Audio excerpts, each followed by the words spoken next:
Ruvungi rero ngo ishobora kuba imaze kubohozwa no gufatwa na M23 Ruvungi centre abari bari bakabukirukanyira kabunambo ni bari hehe ntimumbaze urumva nibyo ngibyo hanyuma abaturage baherereye mu bice bya Kamanyura nabo ngo bakaba batemera koko ngo mu byukuri leta yafite nkuko yaraye bivuga uyu no muturage peuple congolais tuko tuna témoigner tuko tuna démentir ma information za bongo kusema kama AFC M23 ilitoka Kamanyola ilitoka Togota. Je suis ici aujourd'hui, c'est le 4 décembre 2025. Nous sommes à 12h30 minutes ici à Kamanyola. Voilà le chef d'État et de gouvernement ici présent. Urabibonye hariya barakizimisha bako negize umusesenguzi muri defense abitwa badite barandenza ngo baragisama ni kuri ya rero bivuze ko imbunda iri kubizimya iri muri biriya bice hano uyu muhanda cyangwa iri muri cya kigo cya iyi aho yaho ni kure cyane dore iyi ni ngomo hirya hari aho urabona hano hakurya kibizagerwa aho Tamim bin Hamad of Qatar. The role of Qatar has been absolutely central in getting us to this point. President ashimiye but of course umurimo Qatar yakoze the biggest vote of thanks muri byose goes to President Donald Trump.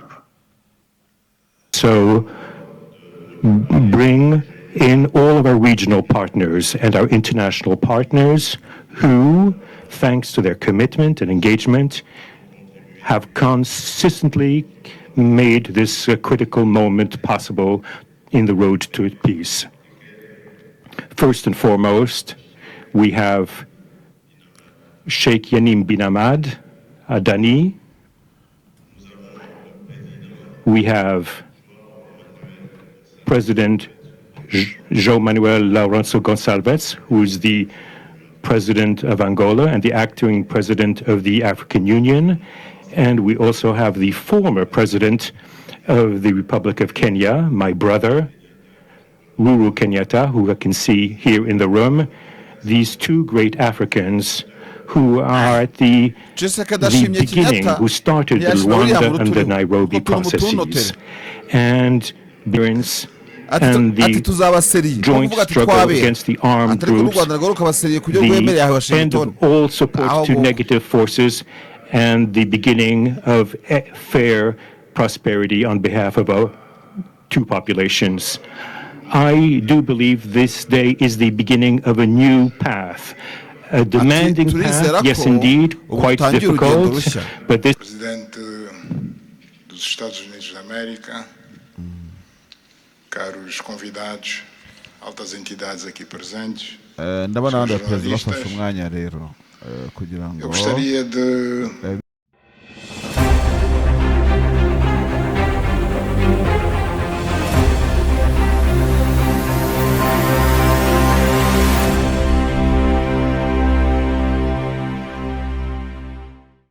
reka tugushimire kandi tuguhe ikaze wowe ukurikira porogaramu zitandukanye kuri David Mareshal TV.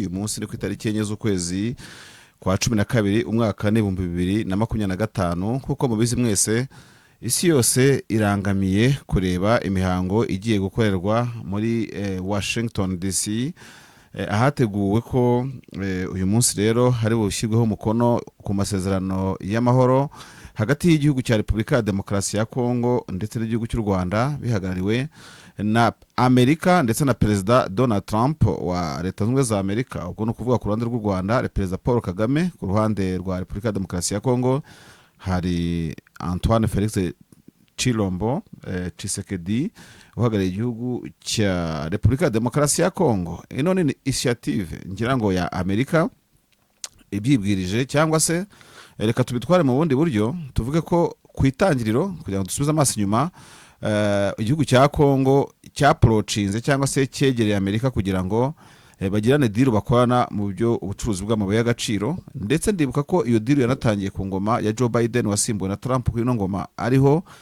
mu cyo bise Korwezi Lobito project cyangwa se corridor, murabizi neza ko iyo yari projet nini cyane yari yo gukora ubucuruzi hagati ya Repubulika ya Demokarasi ya Kongo n'ubucukuzi bw'amabuye y'agaciro, ariko mu by'ukuri iyo projet ikaba yari kuzamo n'ibindi bihugu nka Angola.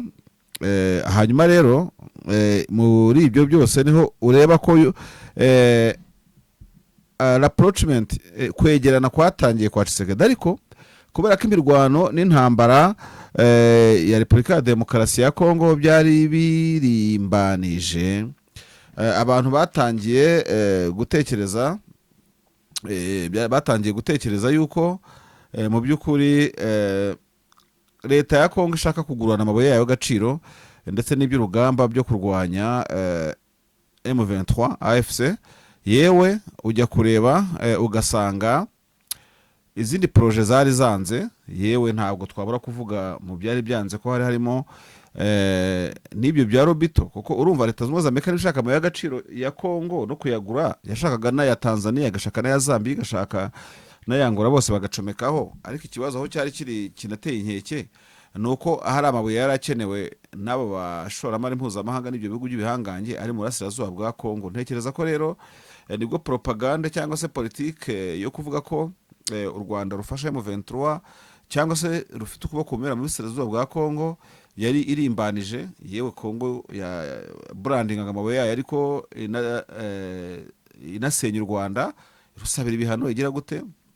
Perezida Tshisekedi yakoze ingendo zitandukanye ku mugabane w'Uburayi na Amerika agira ngo akomanyirize u Rwanda, ariko mu by'ukuri nuko byaje kuba biteye. Hanyuma rero mu by'ukuri mu magambo make u Rwanda ruza kwisanga muri izi affaire zijyanye n'amahoro muri DRC, ariko binashamikira ku bushabitsi bujyanye n'ibyo Kongo ifite cyangwa se n'ibyo u Rwanda rufite Amerika yakenera. Mu ngeri zitandukanye muzi ko ku itariki 15 z'ukwezi kwa 12 2024 hari hateganijwe ko urundi i Rwanda muri Angola hashyirwaho umukono hagati y'u Rwanda na Kongo ku masezerano y'igisa n'iki turimo kuvuga muri aka kanya, cyari kigamije kugira ngo ibihugu bihagarike gukimbirana, noneho abashoramari n'ibihugu bikomeye bikenera ibiboneka kuri side zombi, both side ya DRC n'u Rwanda, babashe kuba babona ibyo nyine bakenera. Nsubiye inyuma gato, mwibuke neza yuko buriya kano karere u Rwanda ruherereyemo na Kongo karimo byinshi sirimo gukenera mu mujyo w'isi irimo kwinjiramo, harimo nko gukoresha imbaraga zisubira, apana ziriya mbaraga za petrol n'iki energy renewable cyangwa renewable energy, harimo ibikora amabateri y'imodoka, atwara imodoka, harimo ibishobora kubyara amashanyarazi, harimo ibiki n'iki. Kongo bifite ku bwinshi, u Rwanda rufite nabwo. So urumva rero mu intangiriro hatangiriye muri Angola u Rwanda ruganira na Kongo, ariko mu by'ukuri aho haziye dosiye yo kwenkiriwa abarwana muri Kongo gatereta na AFC M23 muri amezi yanashingwaga AFC i Nairobi, byabaye ngombwa yuko rero nyine bimwe bishyirwa i Doha, ibindi biguma Washington hagati y'u Rwanda na Repubulika ya Demokarasi ya Kongo, ariko bikavuga ko kimwe kizegamira ikindi. Rero ni mu ngeri zitandukanye, yewe no mu gushyiraho umukono ndimo gucunga ngo ndebe ko gushyiraho umukono Washington bitangira, ndimo kubigenzura. Ubu turi ku isaha ya 8:35 ku isaha yo mu Rwanda. Urumva rero habayeho yuko habaho kubanza gutunganya iby'umubano w'u Rwanda na Kongo, Kongo igatunganya ibyo na M23, wenda hakazabaho fusion y'izo projet ebyiri z'amahoro, hakareba icyagerwaho. Kimwe mu bintu byakomeje guteza ibibazo ndetse no kutumvikana no kutavugaho rumwe, harimo controversies nyinshi, nuko uburyo byihuse, yewe higeze no kuzamo byo kuvuga ko Trump ashaka prix Nobel de la paix. Abantu bamwe ati rwose arayikwiye, harimo na Olivier Jean Patrick Nduhungire, ambassadeur Nduhungire, ministre w'abanyamahanga w'u Rwanda n'ubutwererane, ari mu basinye niba nabita petition yuko ayikwiye. So muri make harimo interest nyinshi, benefiting u Rwanda, benefiting DRC, ukuboko kwa M23. Erega n'ibihugu nka Qatar bisanzwe nk'akazi k'ubuhuza, ariko bashaka no kwigaragaza no kubyungukiramo. Ntabwo Qatar ifitiye impuhwe cyane u Rwanda na Kongo, M23 na Kongo, yet yabikora koko nibyo, ariko mu by'ukuri nta nicyo. Mu myaka ishize yose muri Kongo hari crise, yewe ugiye no mu nyejana bitambutse twigeze tubonamo Qatar, ariko kubijemo nayo ifite icyo yari ikeneye. Emile wakatarutse muri Kongo, amasezerano bashyizeho umukono amabiliyoni y'amadolari. Repubulika Amerika nayo urumva nuko bimeze. Abanyamerika batangiye kunenga Trump ngo yibagiwe intambara zo mu gihugu n'amakimbirane, ngo yigwa akemura intambara ngo mpuzamahanga, ngo kandi ngo yari yabwiye kazakora ngo make America great again. Ariko you can't make America great again wiyibagiza aho ikura amaboko, kuko Amerika ifite peteroli na n'uyu munsi itaracukura, iri gucukuriza ahandi n'amabuye y'agaciro suko yabuze, ariko irashaka kugira ngo iteze imbere inganda zayo, na cyane ko Amerika isasara igategurira igapavinga inzira abashoramari bayo mpuzamahanga bakuramo matière première bakoresha raw material bakoresha mu nganda zabo za Tesla, za Apple zikora iPhone n'ibindi byose, yewe za Microsoft zikora microchip n'ibindi byose, ngira ngo bakerera bikenerwa ku rwego mpuzamahanga.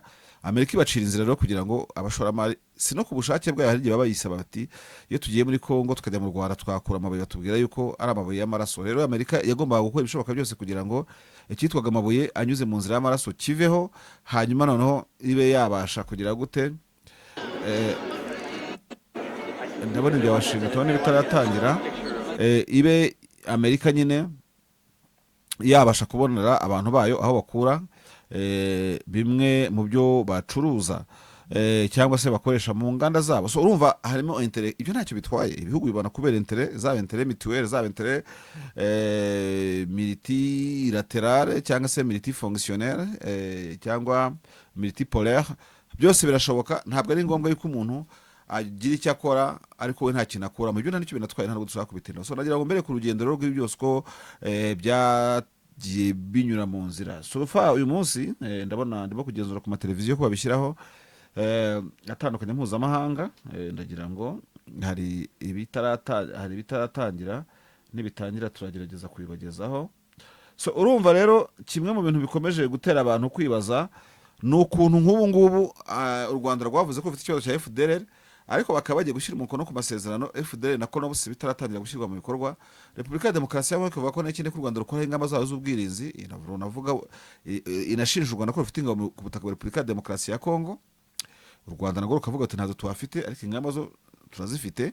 Hanyuma mu by'ukuri na M23 tuvuga ubu tuvugana turabagezaho n'amapudeti ariho, intambara zirashyushye nyamara iyo doha iriho. So abantu bakavuga bati mu by'ukuri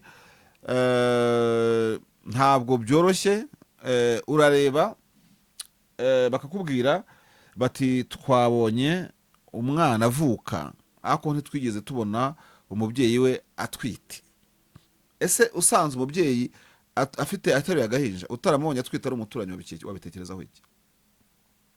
Hano tuvuga ibintu biri social. Muri Amerika hari mugiye kuvuka umwana a Washington Peace Agreement, ariko urebye ku bimenyetso biranga iyo concept n'uri gutwita byita conception, ukareba uko process yagombye kuba igenda, urareba ugasanga ni ikibazo gikomeye.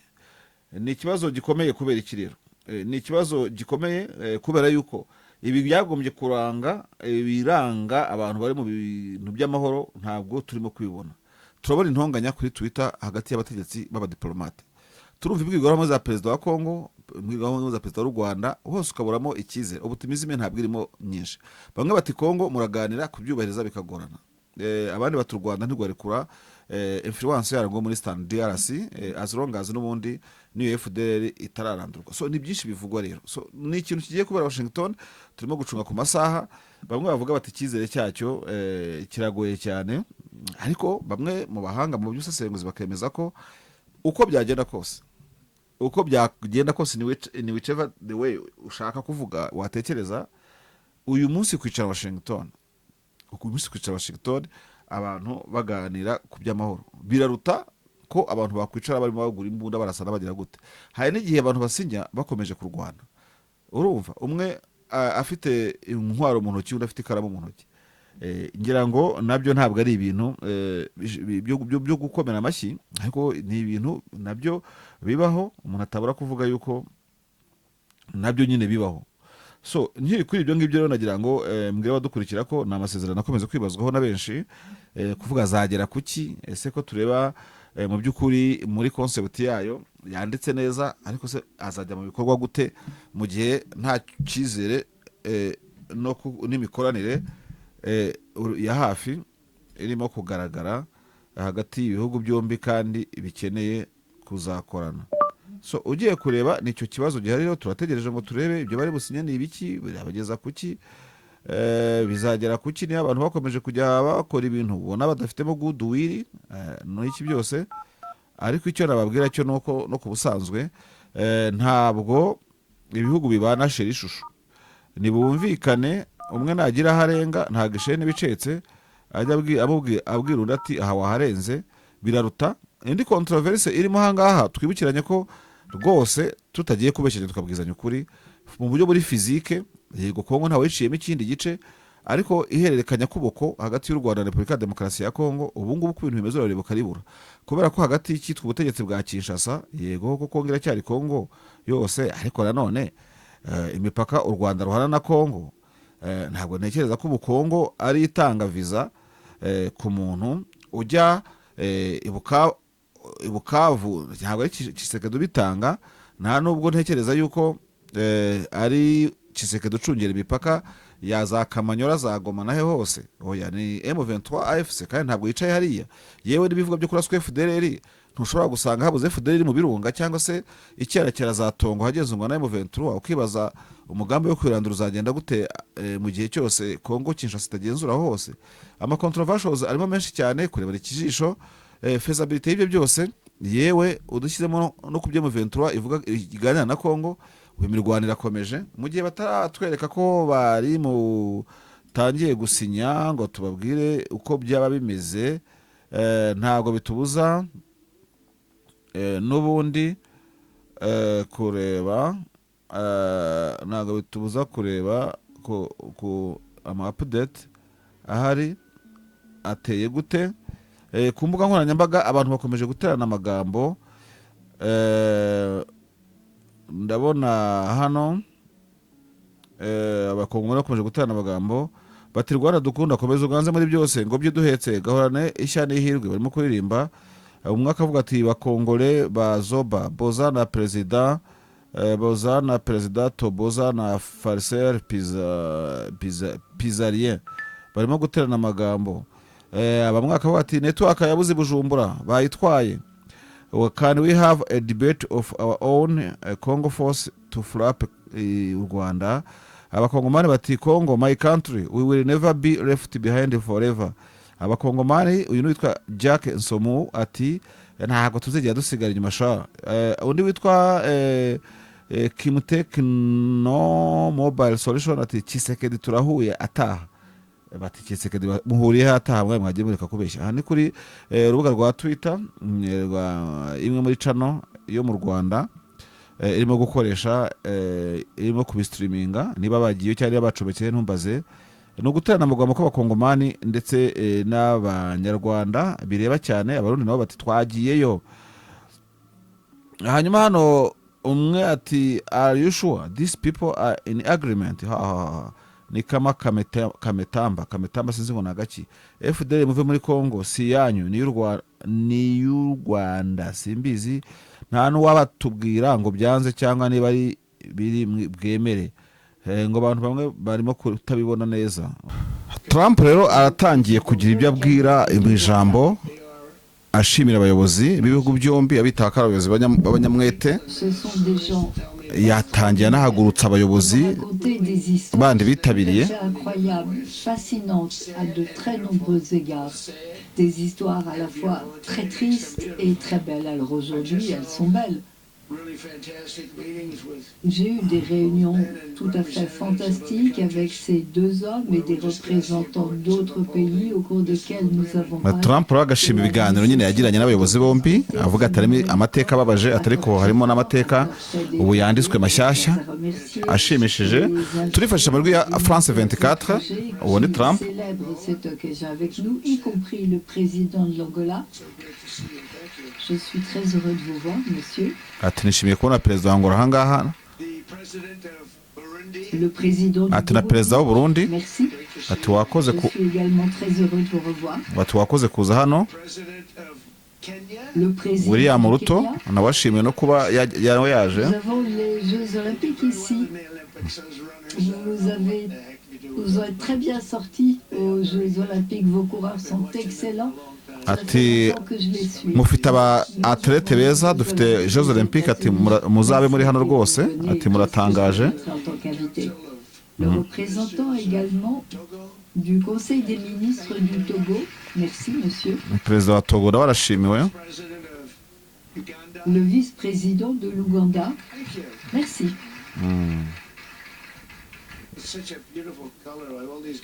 Quelle belle couleur. Quand je vois comme ces gens sont habillés, vous êtes remarquables à de nombreux égards. C'est très très beau. Yashimiye madamu Alupo wa Uganda, vice perezida, turasa neza, atukure barabona wambaye neza. Merci. Bonjour. C'est un homme tout à fait remarquable. Ati umuntu akureba arabona ari byo. Les Émirats arabes unis sont également représentés. Hanyuma Dubai nabo baserukiye ibihugu by'i Dubai.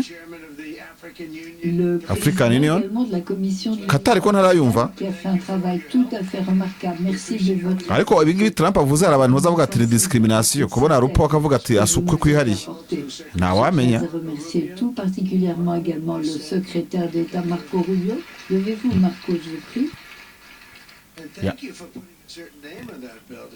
Et merci d'avoir mis un certain nom sur ce bâtiment. Quand je suis entrée, j'ai vu. Yanahagurukiye minisitiri w'abanyamahanga we Marco Rubio. C'est un grand honneur. Ntabwo ndumva umuntu wa Qatar. Si j'y suis pas grand-chose, en tout cas, je vous remercie. Je suis très sensible. Le conseiller spécial également pour l'Afrique, Massad Boulos. Chacune de ces personnes a joué un rôle indispensable dans cet accord. Je tiens à remercier également mes conseillers. Mike, je ne sais pas où vous êtes, merci. Les représentants Ronnie Jackson. Ronnie, c'est quelqu'un de tout à fait remarquable. Il a gagné la course au Texas avec 48 points d'avance. Trump rero umureba ukamusoma mu maso urabona ari optimistic, yishimiye ibyo ngibyo. Trent Kelly, merci. Et le président par intérim de l'Institut pour la paix, Darren Beatty. Merci, Darren.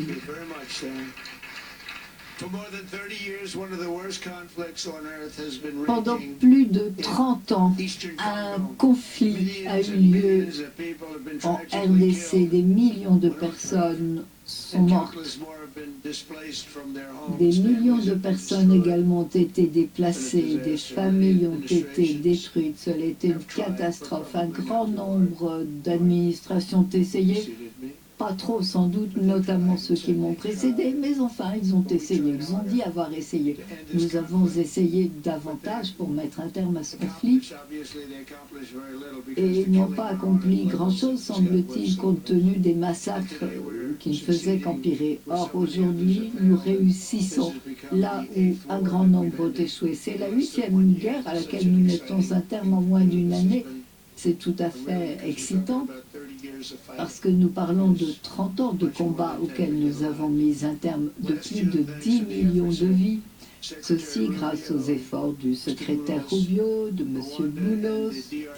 Le Rwanda et le RDC sont parvenus à un accord pour aller vers la paix. Le processus a commencé, j'ai rencontré certains de leurs représentants qui sont ici et nous avons lancé un grand processus. Aujourd'hui, nous allons signer ce qui sera connu comme l'accord de Washington. Chacun se souviendra de nous, qui formalise les conditions prosperity. There's tremendous wealth in those, in that beautiful earth. It's beautiful earth. Non étatiques, le retour des réfugiés, des déplacés dans leur foyer, et enfin justice rendue à l'égard de ceux qui ont commis des atrocités, un nouveau cadre de... urumva rero nyine Trump akomeje kugenda asobanura avuga byinshi. Closely integrate their economies with each other rather than fighting, and they'll be doing that. And these two gentlemen are very smart, and I think they liked each other a lot. I spent time with them. I think they like the. Some people may be surprised. I really do. I think they've spent a lot of time. Valuable things. They're going to have a lot of money and a lot of success, and I think they're going to get along really well. So I hope so. Thank you very much. Look at them. Look at the way they love each other. Thank you. So I have a lot of confidence in both leaders. We'll keep these commitments. I know they're going to keep them and follow through on the agreement and create a much brighter future for the people of their countries and their heroes within their countries because of today. This is a big story. And so much is being written and said. All of the newscasts have it at the top of the list.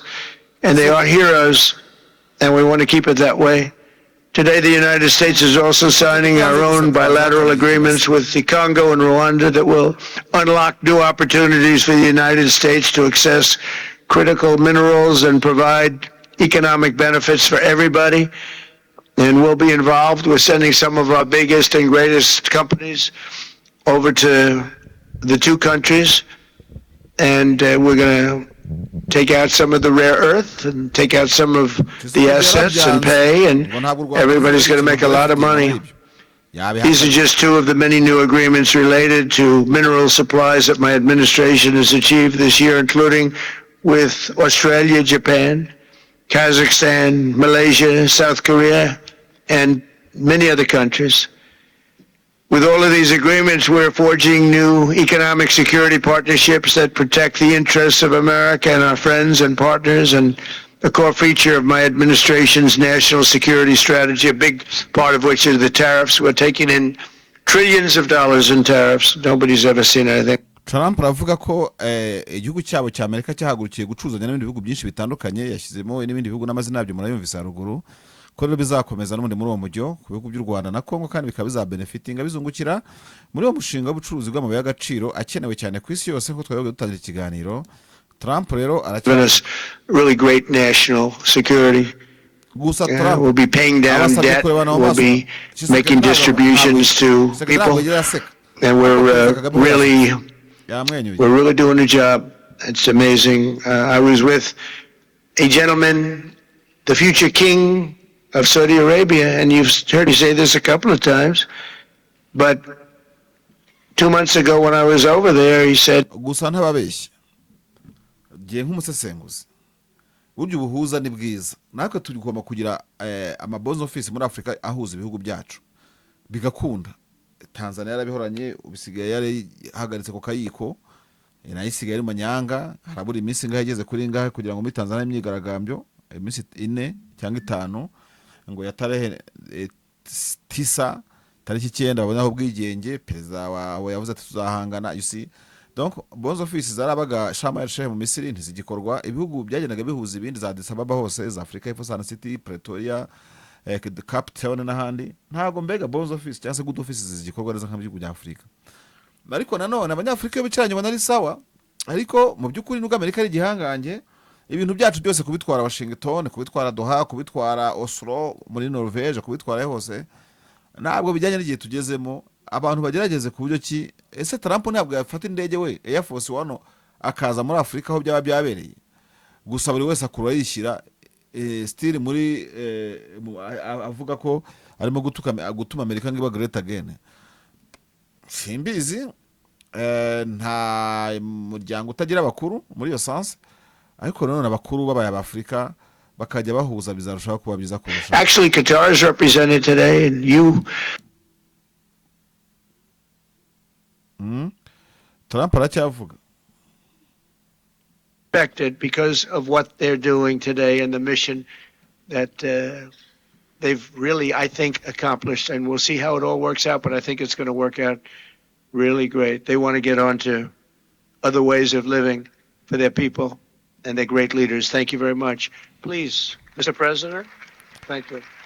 Arashimiye abaperezida abagenzi biwe abakoze mu ntoki, ndumva perezida Kagame ari ugiyeho, ubona ubanje ibyo byose kandi muri protocole birarebwa Excellency Donald Trump, ati nyakubahwa Donald Trump, President of the United States of America, Perezida wa Amerika,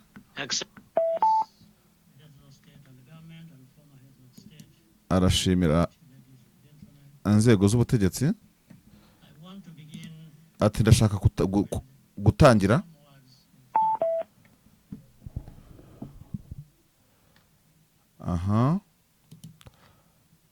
internet yacu tudiranje. The government from Africa, your presence here confirms that these efforts enjoy the broad support necessary to succeed. Arashimira bagenzi be bitabiriye ibyo birori, Minister of State Kulaifi representing the akavuga ko bitanga icyizere kibizagerwaho. Sheikh Tamim bin Hamad of Qatar. The role of Qatar has been absolutely central in getting us to this point. Perezida ashimiye But of course, umurimo Qatar yakoze. The biggest vote of thanks muri ibi byose goes to President Donald Trump. No one was asking President Trump to take up this task. Our region is far from the headlines. But when the President saw the opportunity to contribute to peace, he immediately took it. This conflict has lasted for 30 years. Depuis 30 ans maintenant. Nous avons vu un nombre incalculable de médiations, divers efforts, mais personne n'a pu réussir à régler les questions en suspens. Turashaka kuvuga ibya perezida abakongomani babyivanzemo. Reka turebe ku rugwiro. Perezida Kagame arimo ashimira Trump ko yibwirije bakabikora ngo nta wundi ubimusabye. Mu by'ukuri niko yarimo ashimira. Hanyuma rero reka twumve yari RTN sinarimo numva ya Kongo. Reka dukurikirane Perezida Kagame ku rubuga rwa Perezidansi y'u Rwanda. But none has succeeded in resolving the underlying issues. Atariko bubagerageje bose gukemura ikibazo nta wigeze. President Trump agera ku introduced a new and effective dynamism. Ati Trump rero yatangije rwose uburyo bushyira mu buryo ibyifuzwa byose. His approach is even-handed. Akamushimira rero Trump ko rwose yagize umwete muri ubu buryo ati kandi ntigeze afata uruhande ngo ajye kubera. Orients us toward the future. Ati kandi yadufashije kureba imbere kuruta kwita ku byahise. The dividend of peace ashyira mu gati avuga ati is prosperity and investment. Ati kandi ayemeza ko mu by'ukuri agaciro k'amahoro ikiguzi cy'amahoro ni amahoro ndetse President Trump's approach is pragmatic. The process has not become an end in itself. All of these elements ati ibyo byose filtered down tuvuga kuri Trump to his dedicated team. Ati byose nawe abikesha abagiye kumufasha. Secretary Rubio ati nka Rubio and Masad Bulos ati na Bulos ati kipe yose yamufashije kugira ngo bigerweho. Ati rwose nabo murabo gushimirwa ku byo mwakoze.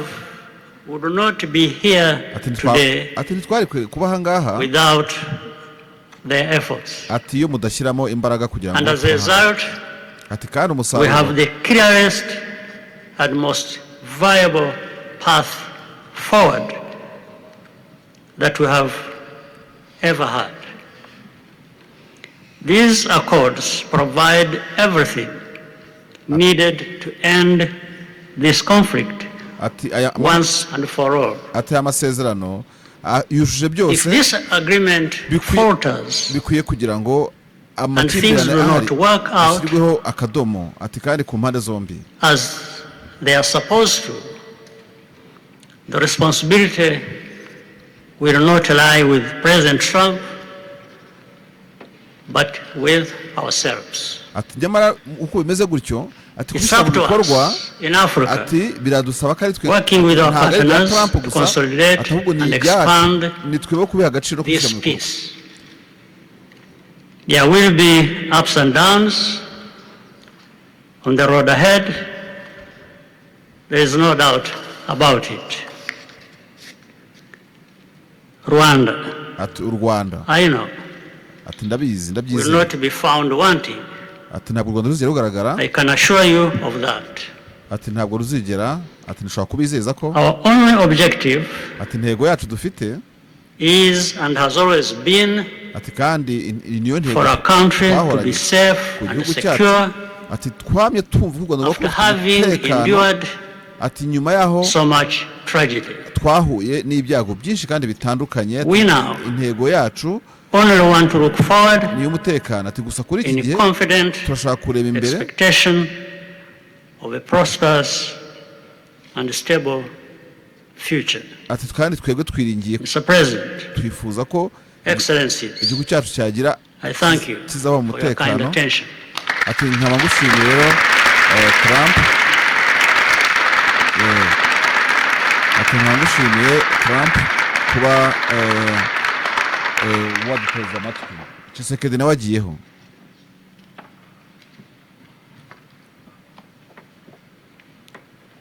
Tshisekedi nawe agiyeho kuri podium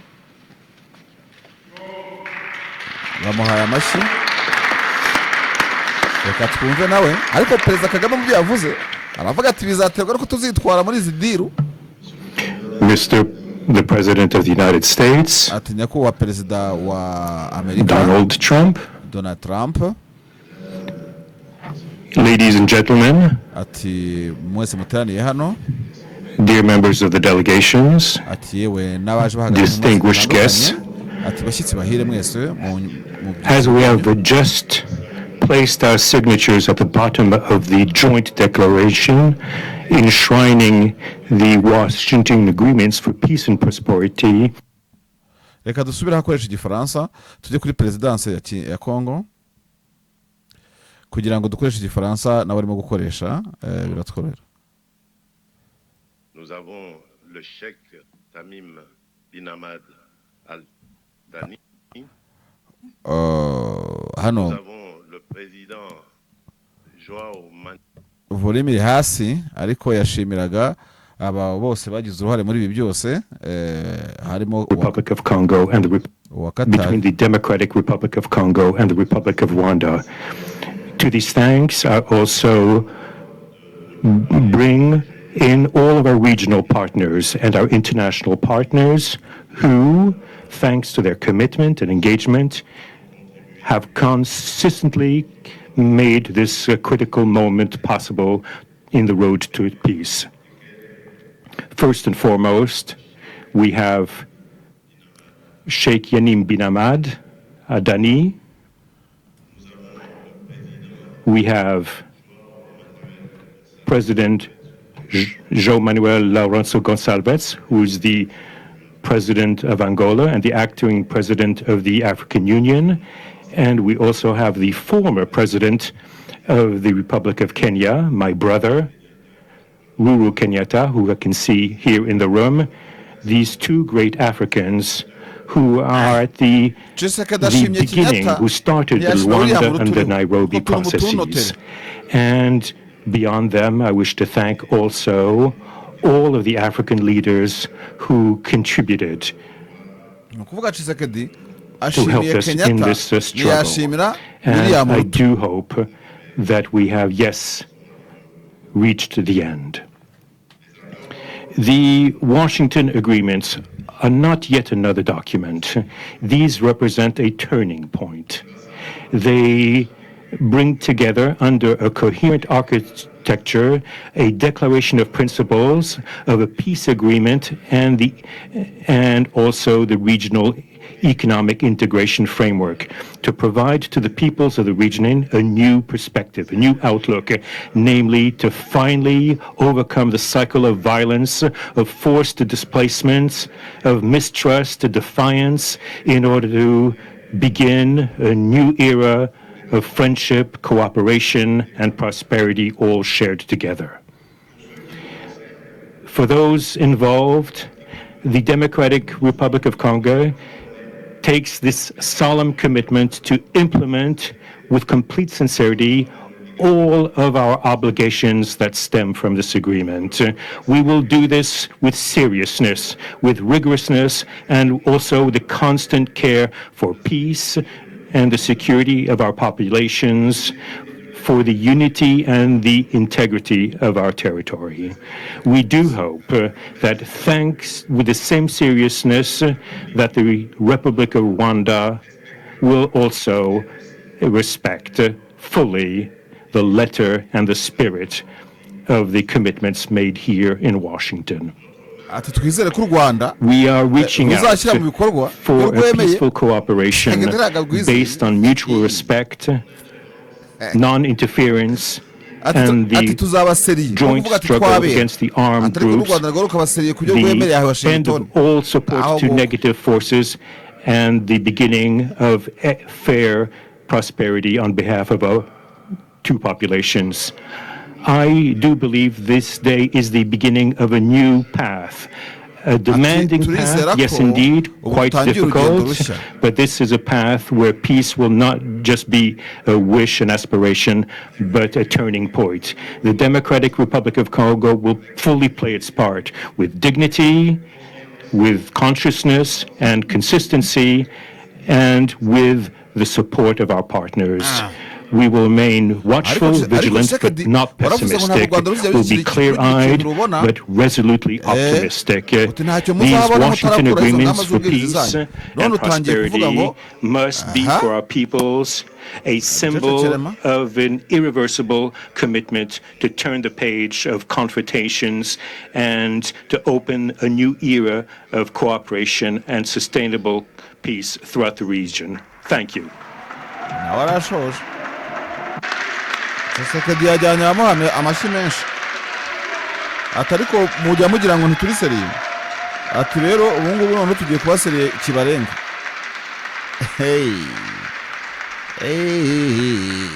So if I might, my four new friends, a couple of cases not that new, could you come up please? Do you mind? Please. Haje Lorenzo, They represent so many and so well, so I just want to thank you very much.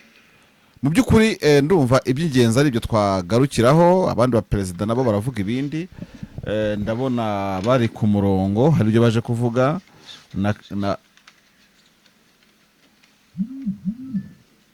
ntabwo arimo kumvikana. President Donald Trump, Presidente dos Estados Unidos da América, caros convidados, altas entidades aqui presentes, ndabona abandi baperezida bafashe umwanya rero kugira ngo gostaria de bigende neza. Turabashimira, reka tubahe umwanya rero, tuzagaruka kuri makuru atandukanye turebye buri wese yagiye avuga. Reka tubahe umwanya mukurikirana y'amakuru. Washington birabaye, reka dutegereze implementation, turebe ko hazakurikiraho n'ibya M23 na leta idoha muri Qatar, tukabona indi ceremony nk'iyi. Perezida w'u Burundi nageraho turaza kumva urimo avuga, nawe ari ku murongo. Ndabona harabanje Lorenzo, hakurikiyeho hariho William Ruto, William Ninde, then hakurikireho na perezida w'u Burundi wambaye imyenda y'umukara hose ya abakose. Reka kubishyira so twihuse rero, reka twigire update ari muri Congo. Igihe biri buze turabivugaho, n'ibitaza kandi tuzabisobanura ubutaha, turacyafite igihe. Mu by'ukuri uyu munsi muri Repubulika Demokarasi ya Congo biravuga ko imirwano ikaze ikomeje gushyamiranya inyeshyamba za M23 ndetse n'igisirikare cya Congo n'abafatanyabikorwa bacyo. Imirwano ikomeye ikaba yabereye ahantu hatandukanye, harimo ibice umuntu atabura kuvuga yuko ari ibice by'amagasa kabisa, aho M23 yashoboye gahoro gahoro kugenda yigize inyuma abasirikare ba leta ndetse ngo igitero kidasanzwe cy'ingabo zidasanzwe za M23 saba special force kikaba cyaragikoze akazi gakomeye cyane mu mujyi wa Ruvungi icyo twakwita nka red agatero shuma kakaba kasitanye abatari bakeya bo ku ruhande rwa Repubulika ya Demokarasi ya Kongo n'abarundi bari muri Ruvungi aho ngaho ariko gusa ubishobora kuba batahise bahakaba kuko Ruvungi ishobora kuba kiri muri leta ariko Katogota yose ni M23 kaziba ndetse n'ahakikije hose ubu hari muri M23 nkuko bisanzwe ibitero n'iby'imbunda ziremereye kuri Kamanyora nkuko byagaragaye ku mashusho twagiye tubona ku mbuga nkoranyambaga zitandukanye z'abanyamakuru bahegereye nuko bigaragara yuko ingabo za M23 zibitseho za ntwaro zihanura ibisasu bashoboye kugenda basha gusenyera ibisasu mu kirere byagabwaga byaterwaga ku mujyi wa Kamanyora yewe abandi banyamakuru bakaba bavuga ko hari n'ibyaterwaga byerekeza ahita kuri Ruhwa cyangwa se kuri uwo mugezi ariko bikaza kurangira n'ubundi bipfubirijwe mu kirere no kuvuga ngo niko twabonaga abantu baba reporting direct babivugaga je ntabwo narindiyo so urumva rero ko uyu munsi M23 ejo hari wavuga ati yabaye gusa nihuzagurika ariko kugeza kuri iyi saha ikaba irimo ibavumbukana mu makontra ataka atandukanye yewe amakuru akanavuga ko M23 nayo batangiye kwivuna bimwe mu bisasu byabo bikaba byagiye bigwa ku butaka bw'u Burundi nibyo ngibyo rero umuntu yavuga mu ruhande rumwe haragenda hagaragara ko M23 hari dusozi ko muri koko tugira amazina menshi ubu yagiye yigarurira dutandukanye nicyo umuntu yavuga amakuru wenda umuntu atabona uko amnyomoza cyangwa ngo yemeze tukisakisha navuga ngo no libérateur de la FC vient de libérer Ruvungi la cité de Ruvungi est désormais complètement libérée à 100% et les militaires burundais et les militaires congolais ont fait un repli stratégique vers Kabunambo ayo ni amakuru arimo tugeraho muri aka kanya yewe ataramara n'isaha avuga ko abasirikari ba M23 ubu ngubu bashobora kuba bigaruriye agace ka Ruvungi nkuko bitangazwa ni ino social media ntekereza ko simbizi niba ari inyungu baba bifite yo kubeshya ahanini ni ibyo ngibyo birimo kugenda bivugwa amakuru ni menshi ava ku baturage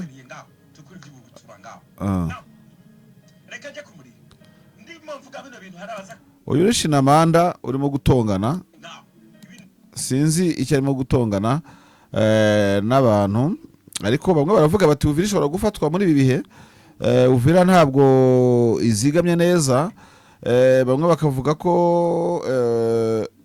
hari ahandi barimo kuvuga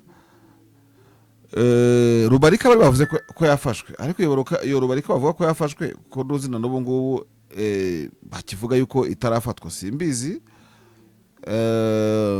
arabavuga yuko katurebe ahandi mu yandi mahantu bavuga ngo idubu n'intare zarenze abaciye inzira ya Mubuga ubu bageze kuri Mukono na Kabembwe bahatsinze koroneli w'abarundi abaciye Kaziba bicaye mu micamu ya Rushari hakurya ya Kabwe Kaziba I don't know hano abandi ngo abacu bahaye ya Rurambo barenze tuzamuriye ibiki ibyo bavugaga bavuga ngo akanzu ka coalition y'abarundi FDL twazarenda n'Akagara kari Kaziba ubu kabaye umuyonga ucitse ku icumu kwa Rita muri Ruvubu ya Rurambo ibindi ni mukanya n'amakuru barimo kugenda bahererekanya social media nazo ntabwo ziba zoroshye kumenya ukuri kwabyo babigoye certaines choses à vérifier niba Ruvungi yafashwe rero we don't know gusa yakabwaho ibitero bya gikomando nijoro ingabo za M23 zabasha kubetereza ikirere 100% nta bombe yabashije kugwa muri Kamanyora ngo yica abaturage uyu munsi byose bazizimije mu ikoranabuhanga rikomeye mu gihe cyatambutse Madame Bintu Keita wayoboze Monisco akaba yaratashye yamye avuga ko M23 ifite intwaro ziri sophisticated cyangwa sophisticated kwakoje igifaransa, zifite ikoranabuhanga rihanitse rishobora n'ubundi kuburizamo ibyo abo bose barimo kugenda bayigabaho ibitero. Ejo rero wari umunsi hari wo guhumwitanyizwa abarundi simbizi, ariko uyu munsi ngo bakubiswe ku rwego rwo hejuru. Bamwe rero bakavuga bati mu by'ukuri Kamanyora nta kibazo ifite, ati abantu babeshye ko Kamanyora mu by'ukuri idafitwe na M23, ati mureke kubeshya, niko barimo kuvuga bati mureke kubeshya. Niko bamwe bakomeje kugenda bivuga ko ibyo ari ikinyoma cyambaye ubusa. Abantu barimo guhererekanya amakuru berekana ubwirinzi. Dore ngikiri wabonye umwotsi hejuru, ngikiri kiragiye. Aya ni amajwi n'amashusho ya BTN turimo gukoresha, aho ibisasu birimo gusama ibindi. Urabibonye? Turabibonye, nkubwira sha. Urabona hari bakizimirije mu kirere kiri. Kiriya rero uyu mugabo ngo bamwita DJ wa Kamanyora, ngarazwi DJ wa Kamanyora. Niba ari Kamanyora hari icyo wumvise? Urabibonye hariya barakizimije. Uko nigize umusesenguzi muri defense abitwa ba DJ barandenza ngo baragisama. Ni kuriya rero bivuze ko imbunda iri kubizimya iri muri biriya biti. hano uyu muhanda cyangwa iri muri cya kigo cya iyi aho yaho ni kure cyane. Dore iyi ni ngomo, hirya hari aho urabona hano hakurya, urabona hakurya hano za kaziba ziri hano hakurya. Uyu muhanda uragenda ukazahinguka. Ngayo nguko rero barimo kubwirana uko ibisasu barimo kugenda babikubita babirasasha, bagenda babirasa babikuraho.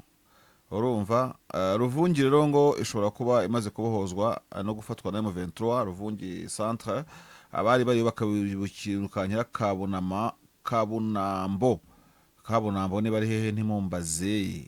Urumva nibyo ngibyo. Hanyuma abaturage baherereye mu bice bya Kamanyora nabo ngo bakaba batemera koko ngo mu by'ukuri leta ihafite nk'uko yaraye bivuga. Uyu ni umuturage. Peuple congolais tuko tuna témoigner, tuko tuna démentir ma information za bongo kusema kama AFC M23 ilitoka Kamanyola, ilitoka Togota. Je suis ici aujourd'hui, c'est le 4 décembre 2025. Nous sommes à 12h30 ici à Kamanyola. Voilà le chef de cité lui-même en personne avec mon adjoint. Nous sommes au pont, au monument construit par Mobutu ici à Kamanyola. Voilà, tout quoi pas, nous sommes en paix malgré les bombes tirées de loin à partir du Burundi. Bombes zinatoka Burundi zinakuja Kamanyola, zinaendommagé ma masomo, zinaendommagé na ma hôpitaux, il y a des blessés, il y a des morts, même à Katogota ni vile. Voilà, mko nasikia ma bombe, les bombes zinatoka ni Burundi, zinakuja kupiga les paisibles citoyens à Kamanyola. Donc, tuko katika amani. Ijapokuwa wengi wanasema uongo kama ndo vile walikamata Kamanyola ni bongo. Leo le 4 décembre 2025, mimi huyu hapa chef de cité niko kumonima hapa ni Katogota, hapa ni kumpaka Katogota na Kamanyola. Mpaka Katogota tunaokipe Katogota, tunaokipe Kamanyola, tunaokipe partout. Donc nous sommes là. L'ennemi a kubadanganya. AFC M23 il a maintenir la sécurité de la population, quels que soient les Burundais qui tirent sur les paisibles citoyens. Les citoyens benye biko Kamanyola biko napigiwa mabombe kutoka Burundi. L'ennemi hana nguvu. Coalition FDLR, FRDC, armée burundaise, wazalendo hawana nguvu. Armée révolutionnaire inazidi kuwachapa vikali sana. Inazidi kuwachapa, wanakosa nguvu, wanaanza piga raia, wanaanza tupa mabombe raia ya Kamanyola yenye haiko kwenye vita. Vita iko kule dikote Luvunge, dikote Lubarika, lakini yeye anatoa mabombe pale Burundi, anapiga bombe hapa Kamanyola. Juk Burundi, Rugombo, na Kolina Binyangi na Katoki, c'est à quelques moins de 5 km. Voilà, ils tirent des bombes là-bas et puis wanaua batu. Tuna interpellé le faux président Chilombo, kataza coalition ya kwako yache kuua les paisibles citoyens. Population ya Kamanyola haina problème na weye. tulikuwa libere depuis le 18 février 2025, hatuyapataka shida hata moja. Lakini leo Chilombo unaamua kuordone coalition kupiga mabombe Kamanyola. Piga mabombe Kamanyola, uko na le peuple congolais, uko na watoto ya Kamanyola, uko les fils et filles de Kamanyola qui demain vont construire ce pays. Voilà, c'est ça donc tunatoa ile mabongo yote yenye watu wako nasema kama Kamanyola iko kipena na bazalendo na baburunde. Jamais, jamais, jamais. Nous sommes ici, AFC M23 iko Kamanyola ikatogota et prochainement vous mutapata suite ya bien. Mutapata suite ya bien parce que les lions de Sarambwe biko kukazi. Kazi ya kudefendre raia, kazi ya kutetea raia, kazi ya kutuepusha sisi raia Kamanyola na mabombe yote. Accents.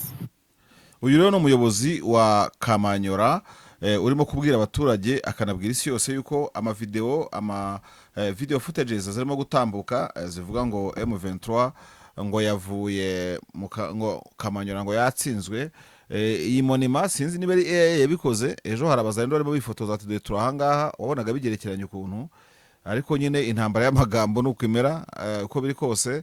Urabona ko umuyobozi abivuguruje akavuga ko ari ku itariki enye uyu munsi, akavuga ko hari saa 6 n'iminota ingahe, ati ndahangaha nibaze babivuge babihamye bayekane buryo ki baraha ko niba batabeshya. Harabavuguruje rero umuyobozi wa Kamanyola abwira Tshisekedi yuko rwose akwiye kugabanya ibijyanye no kwica abaturage, ko rero bidakwiye kwica abaturage bamaze kubohozwa n'inyeshyamba bibere mu mahoro.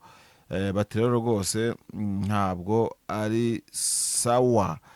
Ni ibyo ngibyo rero umuntu yavuga uyu munsi. Turakomeza tugenda tureba n'ubundi icyo ama media atandukanye agenda akomeza kuvuga.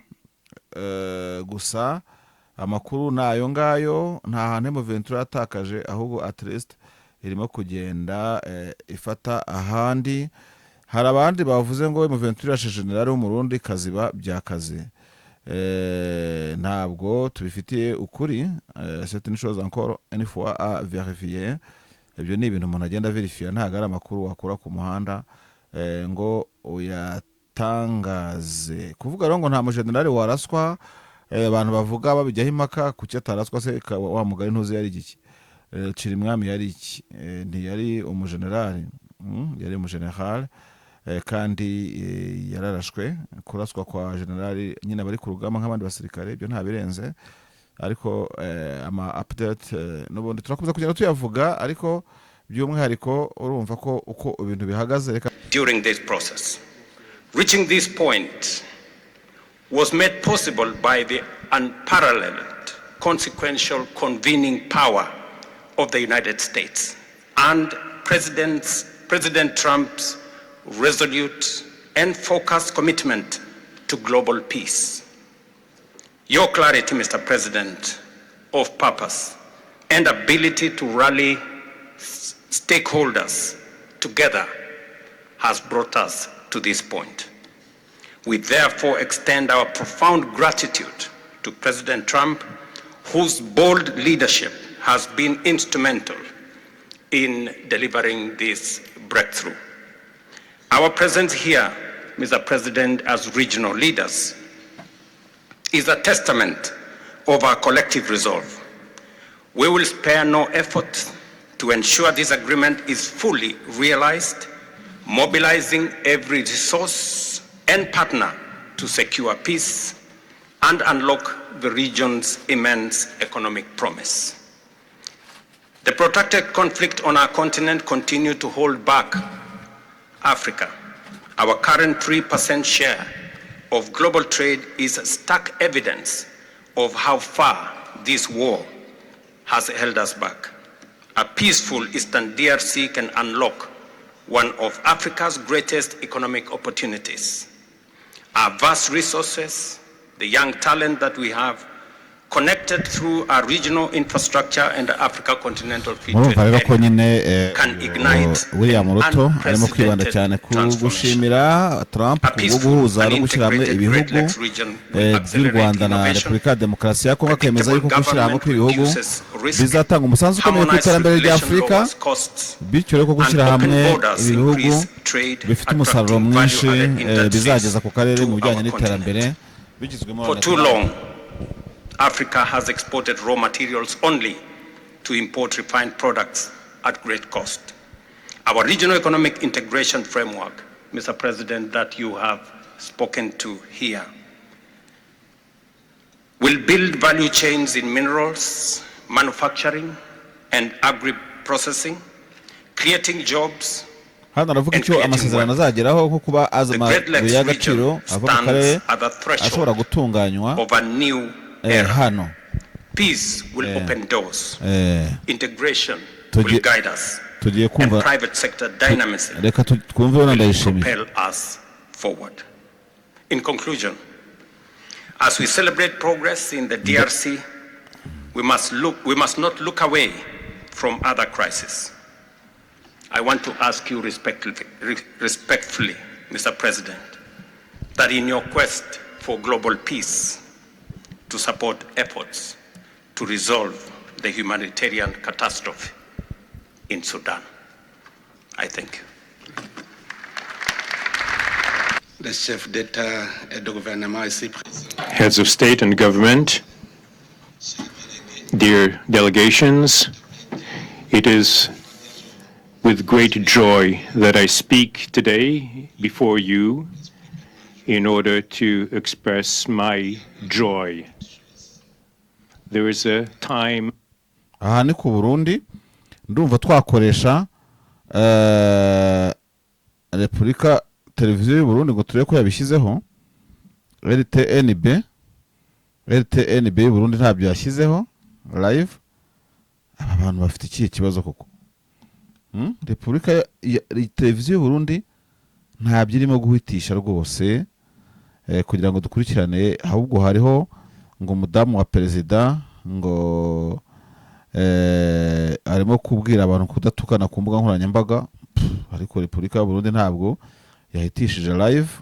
Nyamuneka none se abuse baba kuri YouTube se leta si niba RTNB ntabyo yahitishije mu Burundi, radio televiziyo y'u Burundi kuri live leta si nta bihari, ni televiziyo itabifite rwose, nta kirimo kubitangazaho. Hanyuma rero ubwo televiziyo y'u Burundi nta kintu yabitangajemo, nta mabwiriza yahawe yo gushyiraho ijambo se ry'umuyobozi wabo. Okay, nashakagaho numva live arimo gukora iryo jambo ryiwe, sibyo? Reka turebe niba nta handi bashyizeho Ndayishimiye mu zindi ndimi. Ubwo ngubwo reka turebe. No. Perezida w'u Burundi nashaka kumva ibyo yivugira batamutranslatinga, ariko biranze pe. TV y'u Burundi ntacyo yashyizeho. Oh my godness. Ariko turebe ku y'u Rwanda, no kuvuga ngo televiziyo y'u Rwanda niyo Barundi barimo guprofita, bambe ntuze presidence y'u Rwanda. Agreements between the three states. We hope that together we'll be able to achieve a long-lasting peace. Ntabwo ntari rushatsi yabyabura, ahubwo se mwaba mwagiye gukora iki no kuri Twitter mutabishyizeho? Amaye nka rero ntari rushatsi ntabyo irimo gushyiraho. No kuvuga ino ceremony mu Burundi bayiginowarinze rwose, no kuri ntari rushatsi ntabiriho. Inkuru iherukaho ni ibyo kuvuga ngo General Neva chef de l'IDC batangazaga nyine ibya Washington ko yahuye na Tshisekedi, ariko live ntabwo iri ku Burundi. Ariko se Barundi koko mana mu ijuru. Papa yese nshaka ro kumwumva rwose. Neva bamusobanura mu byongereza akarakara. Kuki se bamusobanura mu cyongereza? Gusa no présidence nawe yo muri Congo. De gens me demandent, je leur dis écoutez, je peux pas vous trouver de billets, mais on procéder à la signature de cet acte.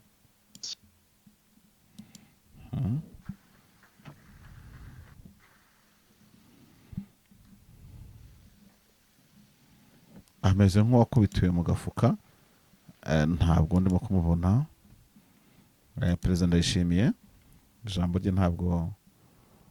You've never done anything like that. Dushaka ko nafasha akanya gato.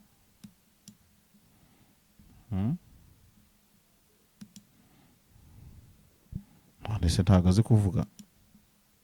Who will become involved for its implementation, committing oneself is something, but implementing is something else, which is why I call upon all of you, provide your contribution to actually implement this accord. As far as we are concerned. And I just want to introduce a friend. ndabona Trump arimo gushyiraho umukono ku masezerano. Perezida Tshisekedi yarakaye ntago ashaka kureba Perezida Kagame. Tshisekedi nigeze amwenyura habe na rimwe, ntabwo yigeze amwenyura, ntabwo yigeze amwenyura. Tshisekedi yarakaye bahu walahi. Tshisekedi yarakaye ntabwo nzi icyamurakaje, nk'abantu mwe turabona ibereye. Mbega uburakari we.